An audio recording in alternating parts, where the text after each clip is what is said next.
En plein cœur de l'été, difficile de résister. À Nice, ils sont des dizaines chaque jour à plonger dans la Méditerranée, depuis les rochers. Voilà, où il saute le jeune homme, c'est 5 mètres. Un peu plus loin, 10, 15 et 20. Et vous les avez fait? Tous, en étant jeunes. Presque une tradition. Et pourtant, la pratique est interdite, car elle peut être dangereuse. La semaine dernière, dans ces criques de Saint-Raphaël, un homme de 21 ans est mort après s'être violemment cogné.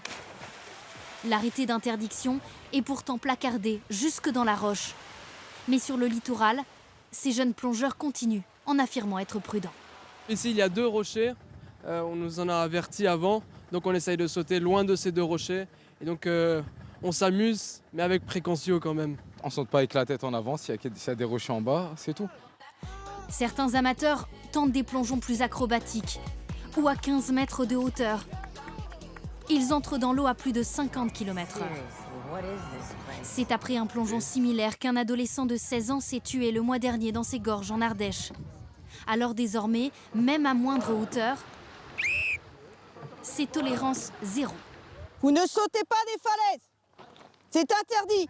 Un rappel à l'ordre incessant auprès des vacanciers. À cette hauteur-là, au niveau de 3 mètres, c'est assez souvent. À partir des 15 mètres, c'est un peu plus rare. Et vu la hauteur, c'est tout de suite dramatique, quoi.